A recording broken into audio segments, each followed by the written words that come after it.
Right, we'll start again. We got halfway through this chapter and it decided to say I didn't have enough storage, which is a bit rude. So I'm reading The Lost Gods of England by Branston, and you can have a little look at my latest Gaia picture. Because not only was I able to finish my first one, I've got through a second one now. I'm on my third and I'm messing it up.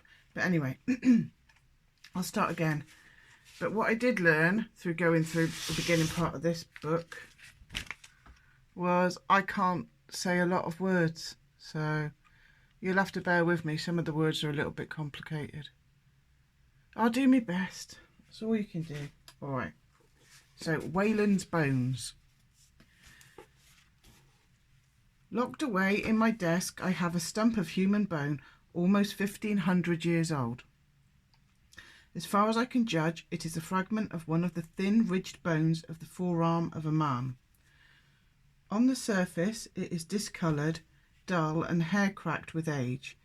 It crumbles at the ends if you don't handle it carefully.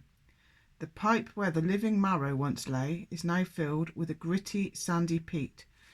For this remnant of an ancient skeleton came from a grave mound on Snape Common near Adelbert in Suffolk. From this low or barrow there was brought to light in 1862 the first of the only 3 English ship burials known at present. This book was done in 1957. These interments dates from Anglo-Saxon times, and the Snape Common burial probably took place not much more than 50 years after the Angles, Saxons and Jutes first invaded Britain. That is to say, the mound was raised about AD 500. My stump of bone was once part of the living body of a man, a chief or prince of the Angle race, who was important enough to have been buried not merely in a hole, but lying in the boat which was to take him who drew from out the boundless deep to the kingdom of the dead. It is perhaps idle now to speculate on who or what he was, though such speculations have always teased people's imagination. One of this man's early descendants was asking like questions 1,000 years ago. Where now are the bones of Wayland the Wise, that goldsmith so glorious of yore? Who now, what's of the bones of Wayland the Wise, of which is the low, where they lie? These 2 stanzas were translated from Latin into Anglo-Saxon over a millennium ago, and when the translator posed his rhetorical questions, neither he nor his listeners could have supplied an answer, for Wayland Smith was no creature of flesh and blood, but a personage from an ancient mythology which the Christian Church had done its utmost to suppress, the mythology of our forefathers. Nevertheless, Wayland went underground otherwise than suggested by the poet, for his memory was preserved on the lips of the ordinary folk of England. They were mindful of him in their oral tales as the supreme smith of the gods, even after his name had been rubbed out of Christian writings. Just as they knew their own family trees by heart for generations back, since before their arrival in England even, so they recalled Wayland's lineage. His pedigree would be as familiar to them as their own. They would know his son was Whittier and his father Wader, and that with his child on his shoulder, Wayland strode through water 9 yards deep. This was remembered in folklore.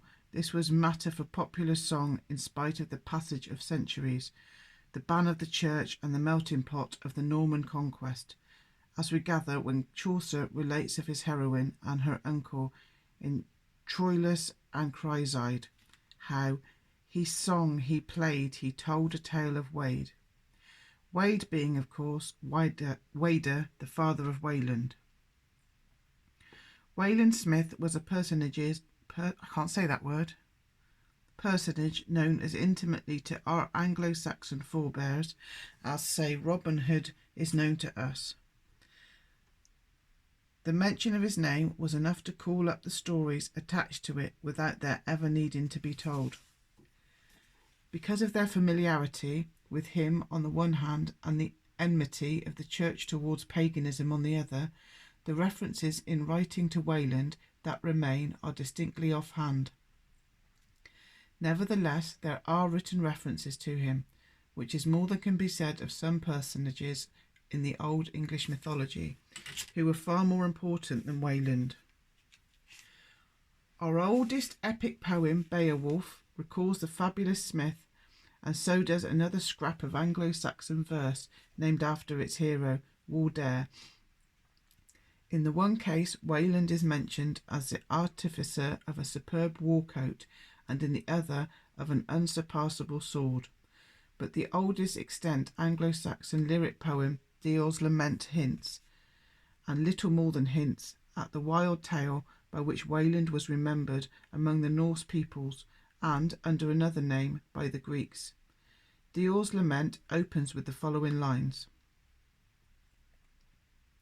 Wayland the steadfast warrior knew what it meant to be banished. He suffered miserably, his only messmate's sorrow and heartache and exile in the wintry cold. This was after Nidhad had prisoned and pined him, had bound with supple sinew bounds a far better man. But that passed off, so may this. Beodahild's brother's death did not crush her spirit so much as did her own wretched condition when she knew she was heavy with child. Never afterwards did she rejoice for thought of what should befall. But that passed off, and so may this. This elusive style tells us very little except that the audience for whom the poem was intended already knew the story of Wayland off by heart. How many more such stories, for which not even allusions remain, have been lost? We should not know that Beodhild and her pregnancy were connected with Wayland even, had not the tale been written down and preserved in Norse manuscripts. Nor should we know how or why her brother died, nor at whose hand.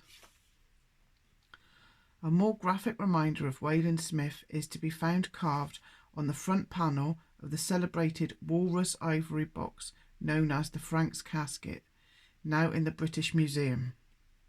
This excellent piece of 7th century north of England craftsmanship was rescued from oblivion by Sir A.W. Franks, who gave this account of his acquisition in a letter dated March the 10th, 1867. When the casket came into my hands, it was in pieces. It was obtained from a dealer in Paris and was considered to be Scandinavian. The form, however, of the runes round the edges of the box clearly proved its origin. I trace the casket into the hands of Professor Matthau of Clermont-Ferrand in Auvergne, who gave me the following account. This monument of the past came to light in a middle-class home in Auzon, the market town of a canton in the Briand district, Haute-Loire County. The ladies of the farmhouse had used it as a workbox for their needles and cottons. At that time it had silver mountings, but one of the sons of the household stripped them off and swapped them for a ring of the kind we call chevalier. I should add that Professor Matthau informed me that in consequence of the removal of the mountings, the box fell to pieces and some of them got lost. He offered a reward for the missing end, but it was supposed to have been thrown away on a heap and carried out to manure vines. As a matter of fact, we now know that the missing panel of the Frank's casket was never lost. It appears that Professor Matthau did in truth sell all the pieces to a M. Carand, a Paris dealer, in 1857 without knowing it. At the time, Franks wrote to him. The professor, looking back on the deal, seems to have believed that he sold the box to Carand with one side missing. Franks paid a high price to Carand for all the pieces but one, which Franks was later given to understand had been lost in the way Professor Matthau described. However, when the dealer Carand died, he bequeathed the missing side of the casket to the Bargello in Florence, where it remains to this day. The Franks casket is important to us because it depicts scenes from Anglo-Saxon pagan myth alongside others from classical myth and Bible story. Its front panel shows Wayland the smith, without caption, his story being presumably so well known, sharing space with a biblical scene. The presentation of gifts to Christ by the three wise men, but this scene perhaps not so readily recognised at that time by the new Christians is titled in runes MFXI, Magi. The Wayland scene is a composite one depicting two episodes from his story. On the left, Wayland is working over the anvil in his smithy. He wears a shortish kilt which has allowed the carver to show that there is some deformity about the smith's legs. At his feet lies a headless body. In his left hand he grasps a pair of tongs gripping a human head. His right hand is outstretched to meet the left hand of the one of the two female figures who are facing him. So much for the first scene. In the second, on the right of the Wayland panel, there is a single human figure, a woman to judge by the flowing drapery and lack of moustache or beard. There are also 4 swan-like birds, and the woman is holding 2 of them by the neck, one in either hand. The situation is this, that if we had no other means of reconstructing the Wayland story apart from our English remains, it is 1,000,000 to 1 that despite the clues scattered about in Beowulf, Dare, Waldere and the panel of the Franks casket, we should ever hit on the correct solution. That we are able to solve the problem is due to Norse writings, and particularly to the Lay of Vuland, i.e. Wayland, found in the collection of ancient poems known as the Verse Edda. The unravelling of the threads of this myth forms a most instructive exercise which admonishes us that with outside help we may often clothe with flesh the bones of other Waylands lying embedded in our native sources.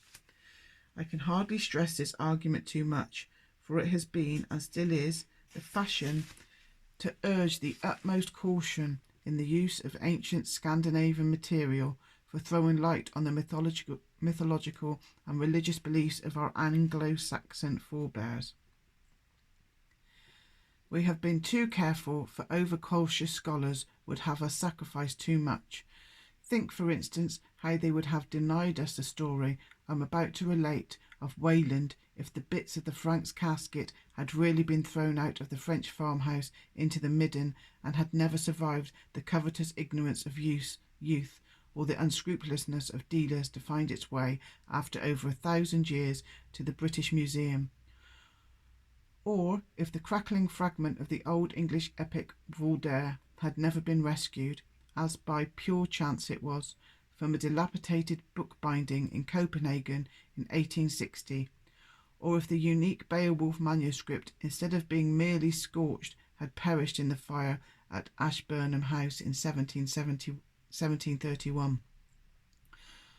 All we should have been left with would have been the reference to Wayland in Dio's lament, hardly enough to persuade the cautious that Anglo-Saxon Wayland and Norse Volander were really one and the same person, in spite of a gap of 500 years or so between the English and Norse writing down of their tale.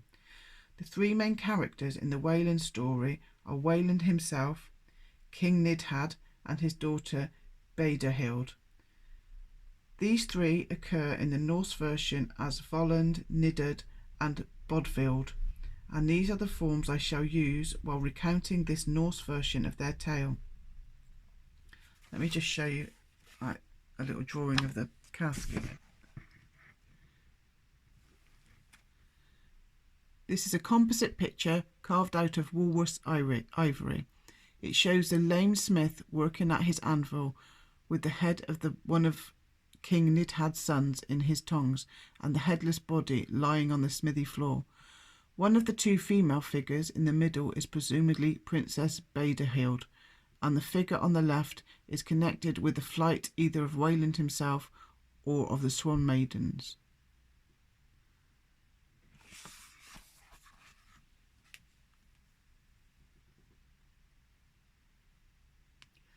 3 swan maidens flew from the south over Mirkwood to Wharfdales to fulfil their fate. They alighted by the shore of a lake, where they occupied their time in spinning precious flax. Their names were Allwhite, Swanwhite, and Olrun, and they were all princesses. 3 brothers, Egil, Slagfid, and Voland, sons of the king of the Finns, found these maidens by the shore, and Egil took Olrun, Slagfid took Swanwhite, while Allwhite threw her arms round the white neck of Voland. 7 years they lived in love. During the 8th, the maidens were disturbed with longing to return to Mirkwood, and in the 9th year they fled. The 3 princes came home from hunting to find their lovers departed.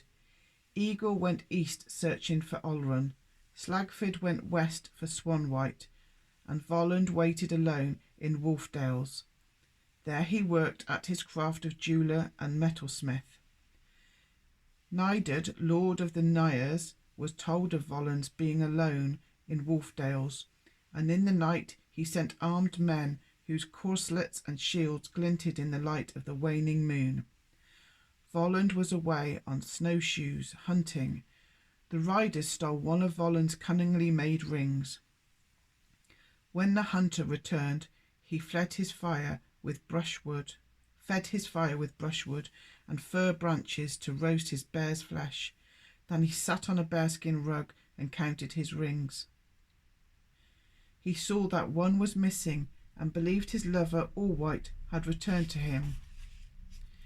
He sat so long that he fell asleep, only to be wakened when he felt his wrists pinioned and his legs fettered. He was dragged before King Nidud, who accused him of stealing his gold. Nidud kept for himself Voland's sword, but the ring he gave to his daughter Bodvild. Nidud's queen said, "He shows his teeth when he sees the sword and recognises the ring on Bodvild's finger. His glittering eyes are threatening as a serpent's. Let his leg sinews be cut and set him down on the island of Svarstad." So Voland was hamstrung and marooned on a small island near the shore of the mainland, and there set to forge and fashion all kinds of jewellery work. No one bar the king was allowed to visit him. Always he hankered after his cunningly tempered blade, now slung from Nidud's belt, and yearned for his lover's golden ring, now adorning Bodvild's finger. He never slept, but plied his hammer and planned revenge. Nidud's 2 young sons made their way slyly to the island of Svarstad and Voland's smithy. They demanded the keys of his chest and to see all the treasures, jewels and gems. Voland promised them that if they told no one of their visit and came to see him next day, he would give them all that treasure. When they returned, he cut off their heads and hid their bodies under the dung heap outside the smithy. He mounted their skulls in silver beneath the hair to make a present for Nidud their father, and from their eyes he worked precious stones which he sent to their mother. But of their teeth he craftily carved 2 breast ornaments for Bodvild. Bodvild was intrigued and curious to see the smith. She broke her ring stolen from Voland, making this an excuse secretly to visit him, for she said, "I dare tell no one save you alone." Voland promised to repair the ring so that her father and mother would never know it had been broken. He gave her beer to drink, and as she fell drowsy, he violated her. It's nice. Then Voland cried that his wrongs were avenged, and he rose in the air on wings he had contrived. But Nidud was left impotently to mourn his daughter's defilement and the death of his sons. What this story meant for the Old English, it is not my intention to inquire. For them, Wayland was the supreme craftsman, and these men of the period we have been pleased to call the Dark Ages, revered him for his workmanship and emulated him, as we are coming to realise more and more by what the spade turns up. Think only of the exquisite artistry of the treasures of Sutton Hoo, For us, their descendants, it is enough to note the similarity between Wayland and the lame Greek god Hephaestus. I don't bloody know. I can never do Greek gods. Hephaestus and Daedalus. Oh my god.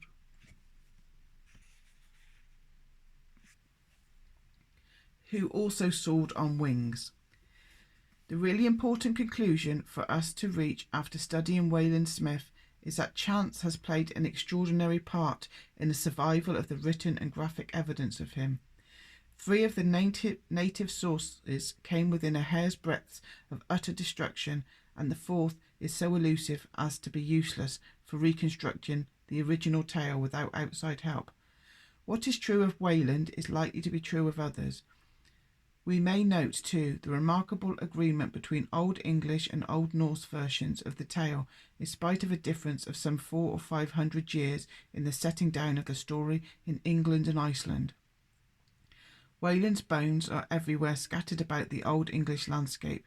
It will be my task to assemble as many as may be into an articulate skeleton, and then to clothe that skeleton with flesh. Many bones are no doubt destroyed or lost forever, and the resurrected being will have to limp, even as Wayland himself did of old. Okay. Oh, yeah, there's the picture. That's not good, is it? So the next chapter is called Who Were the English? But that's for another time.